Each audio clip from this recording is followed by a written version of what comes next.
Right, what's up, guys? It is Monday morning, 8:25. I just got back from Las Vegas last night, of course, after a spectacular Mr. Olympia weekend. And, of course, some of you guys probably saw that I was doing a live feed for prejudging on Friday, and gave you my opinion as I saw it while it was going on stage. I didn't do my live feed for the finals because I wanted to pay a little closer attention to the show, and not only through the screens. So you saw you heard what I said Friday. I will give you guys my take now after the Olympia, after the finals were concluded Saturday nights, and you guys already know the placings. And if you have any question about a certain specific or certain athletes that you want to know that I might not bring up, just in case if I don't bring them up, feel free to ask me, and I'll let you know about the person and what I saw and how I felt it was going. Now, let's start talking about the champ. Let's talk about the champ. Phil Heath won his 7th Sandow statue, which means he tied Arnold Schwarzenegger with 7 titles, 7 consistent. Arnold only had 6 consistent titles, and he came back to win number 7. Phil went 7 times back to back. Now, I know a lot of fans out there. Rami has a lot of fans, and a lot of fans going to say Rami won that show easy. But listen here, guys. You have to look at not only the size difference. You have to look at the complete and total package. Mr. Phil Heath won his 7th statue simply because he was the best man on that stage. I don't care if whoever other fans of anybody else didn't like that, but it's just the way it is. And I'm not the only person that saw it that way. I was just one of a lot of people that saw it the same way. Phil came in, he was super conditioned, front to back, top to bottom, like he always is, and that was a consistency thing. The only issue that I had with Phil, was, yes, his stomach was not under control like he should have been, and it was obvious that he had an umbilical hernia, which means that he needs to have surgery to get that fixed in the future. Otherwise, it might get bigger. Now, just because he had a little distension, I wouldn't even call it distension, just because he had some problems controlling it, you can't knock him only for that. Because if you knock him on body parts alone, then we can talk about any other bodybuilder and knock down all their body parts, and I guarantee you they come up with more than one that's either missing or that's not right. So, my opinion, Phil Heath won this show hands down, not because he was Phil Heath and 7-time Mr. Olympia, because he won in all aspects of judging a bodybuilding competition. Symmetry, size, condition, fullness, detail, separation, striation, and when you put all that together, you have a perfect Phil Heath. Stomach was a little bit relaxed, I get on that, but Dorian Yates won 6 Olympias with the stomach distended, and nobody complained. So why are you guys complaining now about Phil Heath, who is perfect in every other aspect of bodybuilding, just because he relaxed his stomach or he had an umbilical hernia? Now, Rami, 2nd place, absolutely fine with me. I had Rami in 3rd on Friday, and I'll tell you why. Because Friday, William Bonac was in dead 2nd, and I'm not in my mind. He was 2nd in the judges' score sheets. Because on Friday night, the only one that was next to Phil 100% was William Bonac. Okay? William Bonac was full, round, separated, detailed, full as a house, and he was 100% conditioned. If he would have came in Saturday the exact same way he came in on Friday, I think William Bonac would have ended up in 2nd and would have beat Rami for 2nd place. Now, should that normally happen? No, because Rami outsizes William Bonac by, maybe 70 pounds. But Rami on Friday was not as good as he was on Saturday. So, and therefore I had him in third. And all you fans, you know, I'm a Ramy fan just like most of you guys. And you guys talking about I'm hating on Ramy. All you people saying I'm hating on Ramy, you all go fuck yourselves. Because I don't hate on Ramy, but I see it and I tell it like I see it. I want Ramy to win more than anybody. So, but what I'm saying is he was not as good as he was Saturday. He came in Saturday and basically moved up from third to second. So you guys should be happy. I don't care what you all think. I'm not hating on the man. I love this guy, and I helped this guy, and I wanted him to win the Olympia more than anybody, okay? As of right now, Saturday, if Ramy would have came in Friday the way he came in Saturday, it would have been a different game. But he would still not be Mr. Olympia today. He would still only got a second. He just would have been the clear second from Friday all the way to Saturday. So that way, he worked himself up from third to second on Saturday, which I think is a great job. He was a little overloaded on Friday. He was not as detailed as he was last year or the year before. No, I mean 2014, especially his quad detail was not there Friday. He didn't have the quad detail. There was no lines in his quads. That was the problem we had with him and that everybody complained about in the beginning, that there's no separation. So I see that he probably overloaded a little bit too much and therefore ended up with less detail. Was he big? Was he full? Absolutely. That's who he is. We all know that. But what I'm saying is, Ramy, if he continues doing the right thing and he continues working on his separation and on his detail, he is the biggest threat to Phil next year. And I said it all along. If Ramy will come in 100%, there's nobody that can stand next to him, not even a Phil Heath. And I said this many times, and I say it again. But unless he's 100% conditioned, he will not beat Phil Heath unless Phil Heath comes in super off and opens the door to anybody. So,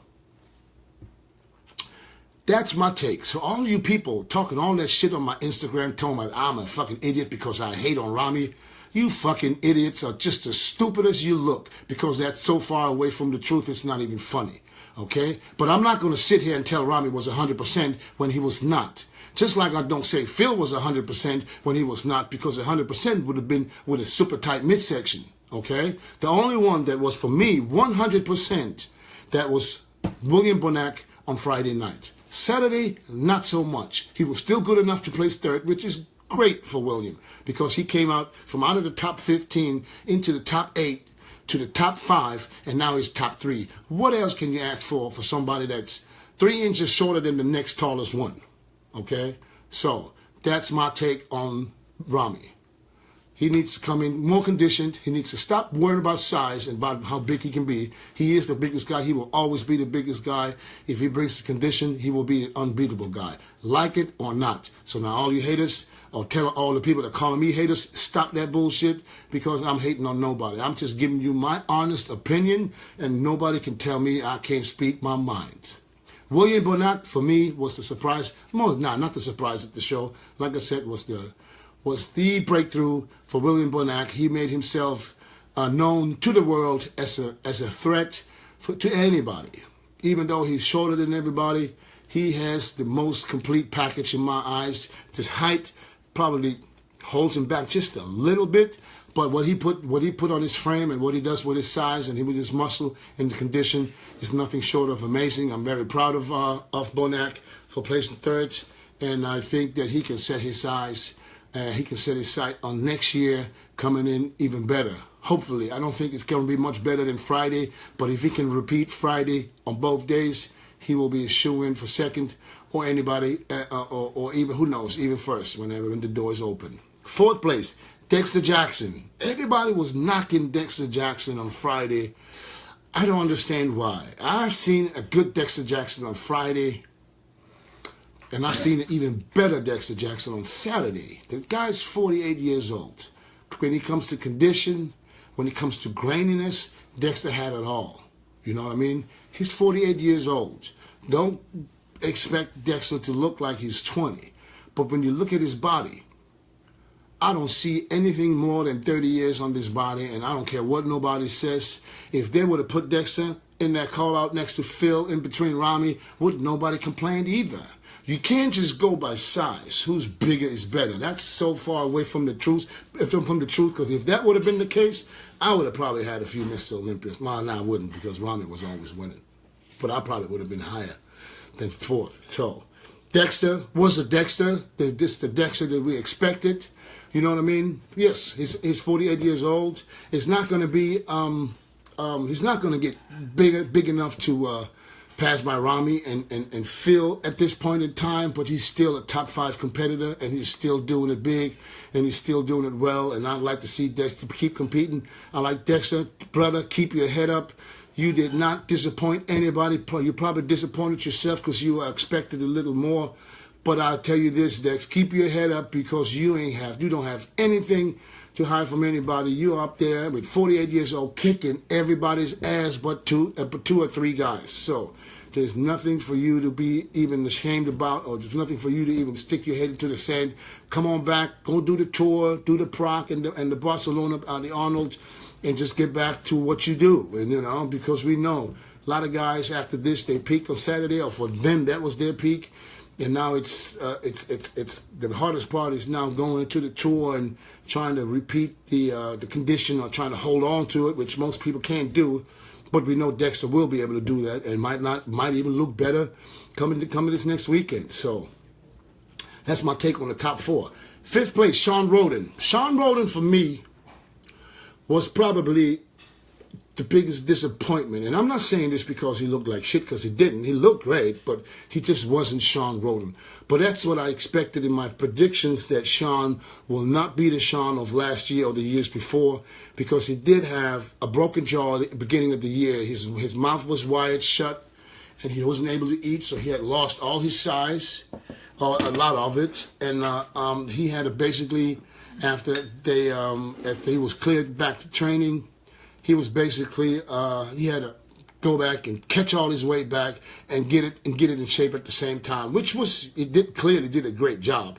But on Friday, he came in, he looked considerably smaller, softer, with a distended gut that I don't like to see on Shawn Rhoden, because he has that super tiny waist. Now Saturday, and I think Friday, he was out of the top 5. He was not even close to the top 5. But Saturday, Shawn Rhoden came back, and it was a glimpse of the Shawn Rhoden that we used to. The Shawn Rhoden that was more conditioned, that was, with the beautiful lines. I don't know what he did from Friday to Saturday, but he improved tremendously, and that brought him back into the top 5 and secured him the top 5 spot, which is still probably very disappointing for Shawn Rhoden, because he's used nothing less than 2nd or 3rd in the last couple of years. But that's a fair judgment, I think. 5th place for him, it's okay. Although I know that guys like Roelly Winklaar, Nathan the Asher, and they thought that they probably had Shawn Rhoden beat. But like I said, Friday is judged 50%, and Saturday is judged 50%. So therefore, things like this can happen. 6th place, Roelly Winklaar. Roelly Winklaar is a huge mass monster. There's nothing to say, but Roelly Winklaar is probably one of the biggest guys next to Rami. But the condition of Roelly needs to be better. He needs, especially his lower half. I'm talking about his quads from the front. They just look like they're always a little bit softer than his upper body. And I think this is because they are just carving up too much. It's just all about size and fullness and size. Listen, you got to find this medium. You got to find the perfect medium between size, fullness, and condition. You can't forget the condition. If you let condition fall behind the size, then you're going to shoot yourself in the foot, because there's going to be smaller guys, super conditioned. They're going to make you look even softer. So, and I'm not saying that Roelly Winklaar was soft. I'm just saying that his lower half was not as conditioned as his upper body. He needs to work on getting more separated, a little bit drier, and then he needs to work on his posing just a little bit more. I'm sorry. His posing still, it just sometimes looks like come on, you're on the Olympia stage. You're one of the best pros in the world for so many years. Just pay more attention to posing. Hit the shots right. Don't make the shots look like somebody that's doing it for the very first time. You know what I mean? That's the only knock I have on Roelly. Roelly's doing great. This is just little things. and you're a bodybuilder. That's what you do. You display your shape and your physique on stage. We don't ask nobody on stage, well, how much do you bench press, how much do you curl, how much do you squat. We look at you and we judge you by what you look like and how you present your physique to the audience and to the judges. So that's all I'm saying, you know. It's more detail, more separation, and a little drier, and Roelly can move up because size-wise, whew, it's ridiculous. Even if you got to see it in real life. It's unbelievable. He just needs to work on his condition. Nathan the Asher was, for me, another guy. Tremendous improvement from last year. He was bigger. He was in shape. I loved his shape. And I'd love to see him move up. And I believe he will. If he keeps continuing to improve the way he did, I see Nathan the Asher in the top 6 for sure. Maybe even higher than that, because if Nathan gets really peeled, and I mean, he was in great shape. He was in better shape than most of these guys on stage. He just needs to put his name out there a little more. And I think Nathan should do the show now, the post shows. I'm talking about the Arnold Classic Spain and then the Prague show, because this is where he can make a name for himself and beat some of the names that were ahead of him. Nathan the Asher, it was a nice surprise to me. And who else do we talk about? Cedric McMillan. Let me talk about Cedric McMillan. Cedric McMillan, I said it how many times. He has the physique, the height, the shape, the balance of a Mr. Olympia. He has everything to beat a Phil Heath, but not when he comes in like he did on Friday, because that was off season. That was a guest posing condition for me. And Cedric, he knows I love his shape, but he looked like he was guest posing. He didn't even look like he wanted to be there, and it showed. I'm just surprised, and that shows you where we are with the sport today, that he places in the top 10. In my era, a condition like Cedric, that wouldn't even be in the top 15. There was no way that you move anywhere close to the top 15, because that was not even a contest shape. So, but that shows you that the lineup is not as deep as it used to be. It's a lot easier nowadays to get to make it into the top 10 of the Olympia, which was something prestigious back in my time, because everybody was in shape. Okay, so Cedric, he came in a little bit better on Saturday, but still way off from what he should have been, and there was no possible way that he could be anywhere near compared to any of the top guys. Let me bring up one more person, Brandon Curry. Brandon brought it all. He was bigger. He was much improved from earlier this year. He was in better condition. He still needs to be a tad more separated. I'm talking especially from the rear. I'm talking the glute striations, hamstrings, all that need to. The size is there now. Curry, Brandon, work on the condition now. Bring that condition that you had at the Olympia one year. I remember what year it was. It was probably one of your first or second Olympias where you were peeled out of your mind. If you bring that condition with the shape that you have, your lines, you will be up there with William Bonac, you will be up there with Rami, and you will be up there with Phil. You just need to bring that condition. You can't let size overwhelm you and think about size is all, because size is nothing. Because if size would have been the factor, I would have been in the top 3 every fucking year. Okay? Now, Josh Leonatovich, he was obviously bigger, but he was not in the condition to be compared anywhere near with the top guys at the Olympia. But I won't knock on Josh this time, because Josh was better in Tampa when he qualified for the Olympia. But then, unfortunately, we were staying with Dallas when Dallas passed away, and he had to go through all this. And I believe that this affected his prep, that he was not able to fully concentrate and focus on the show all by himself. We're getting it all done. He had to move camps from Florida down to Nashville somewhere, I think, or Tennessee. I'm not sure no more. And I believe that was that interfered with his prep, and that showed on stage. So I'm not going to knock on Josh, because I know Josh will come back better than ever. And if he's doing a tour and he can just drop a couple of pounds, to bring that condition back, then he will be very dangerous on the tour too. Who else do we have? Let me see. There were guys like Max Charles, literally outclassed, because Max was not in the condition that he usually is in, because he's usually way, way harder than he was. I just don't understand how guys can be always in great condition for all the smaller shows where they qualify and then they come to the Olympia and they're just less than 70%. You know, that's just something I just can't understand.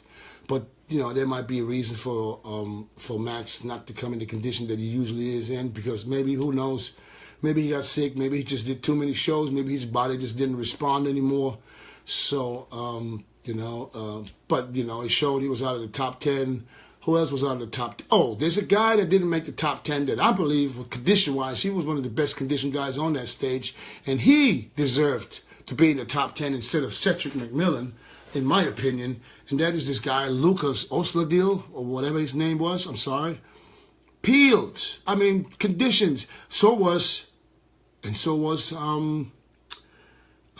what's his name? He got dead last. Don't ask me why, but he was one of the best conditioned guys on stage. Michael Lockett. How can you not award condition over guys like Cedric or some of the other guys that were completely off? I mean, so far off it wasn't even funny. And they make it to the top 10, and these guys, I mean, Michael Lockett got dead last. He was probably the hardest guy in the show, next to Phil and next to William. So I don't get it. Lionel Bayeki, Lionel, I don't know what to say. Lionel, you have the best physique on the planet. Why can't you get in shape? I don't get it. How can you stand on stage and being completely off? And the funny thing is, he still looks good because he has this full, round, flowing muscle bellies, small waist, flaring quads, big shoulders, big arms. It's all there. I don't get it. I really don't get it. He was in shape. I saw Lionel in shape one time, and that was when we were in Brazil. And they gave him only second, because a fourth, because that time Lee Thompson, that crooked-ass motherfucker, Lee Thompson, you know, took the first place away from him and put him in fourth because he didn't like him. You know what I mean? So that crusty-ass motherfucker can go to hell for that. But that was the only time where Lionel Bayeki was in such good condition. He was cross-right in his glutes. Everything was there. And one time at the Olympia. And that's not because I work with him, because I remember I had him here in my house. He wasn't able to eat. He wasn't able to cheat. He wasn't able to, or whatever it is he's doing, because he's not doing it right when he's doing it by himself. Because you saw what happened. He was full and round, but he was off. It's just a waste of talent, and we've been saying this for so many years. I like to see him in shape each and every time, because he can stand next to anybody. Outsize them, out-proportion them, out-shape them, with the symmetry and everything. I think you have a God-given gift, and you can't take advantage of it. It's fucking sad. Okay, so that was my take on the Olympia this year. And like I said one more time, all you stupid idiots sending me fucking comments. You a fucking hater. You hate Rami. You motherfuckers are stupid. You fucking nuts, sucker. You licking balls just because somebody is that you like. And I understand you can be a fan of somebody else. I'm a fan of Rami too. But I have to keep it real. I can't sit here and can say, oh, Rami should have won, when I don't feel like that. I don't feel that way. And every expert that we know in the industry will tell you the same thing. Yes, Phil had a bubble gut. That's what this, I don't know, Louis Hako, Mako, Taco, whatever his name is. He been talking that shit, you know. But when you want to compare individual body parts, let's break Rami and Phil apart. Who has more weak body parts? If you want to talk Phil's gut and Rami's waist is better, then let's talk about calves. I ain't seen one calf separation. I ain't even see a calf in one back shot of Rami. That's something we haven't seen yet. I'm not talking about small calves compared to his legs. I don't care about that.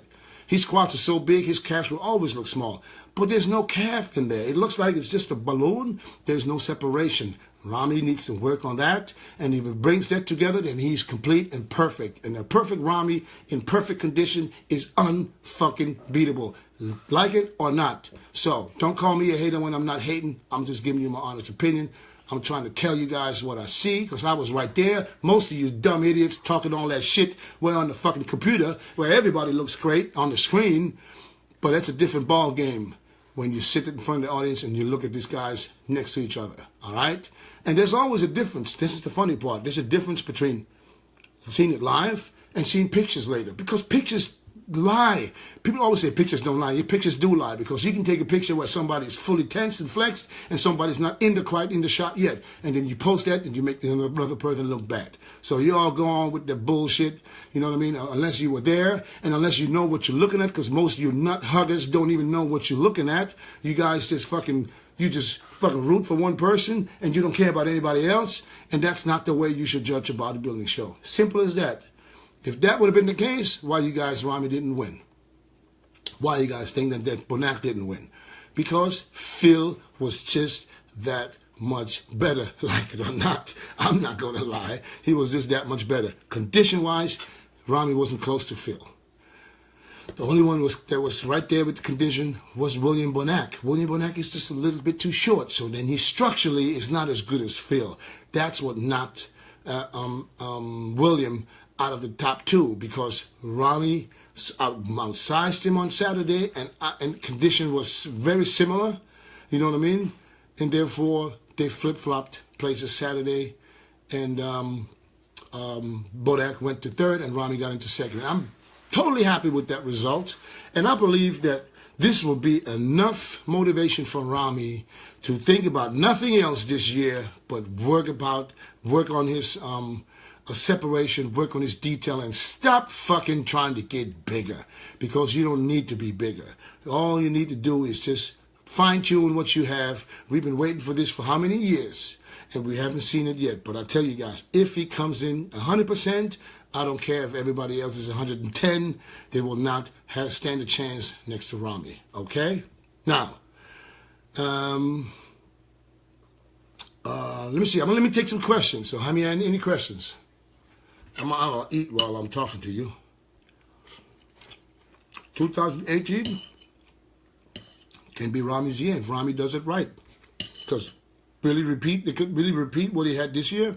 He fluctuates a lot. So hopefully he competes. I want him to compete to achieve that. I want him to come in a little bit tighter and a little bit more separated. But I believe there's guys we need to watch for, like Nathan the Asher. That young cat has everything. He has all the tools to break into the very, very top and give these guys a serious run for their money. Okay? Any questions about the Open before we move into the 212? I'm sorry I'm eating because I'm hungry as hell. Phil look pregnant. You look pregnant too, damn it. Shit. Is that all you're looking at? Is the stomach? Stop talking about that. That's not going to change. The results are done. There's no more changing. Any questions about the Open before we move into the 212?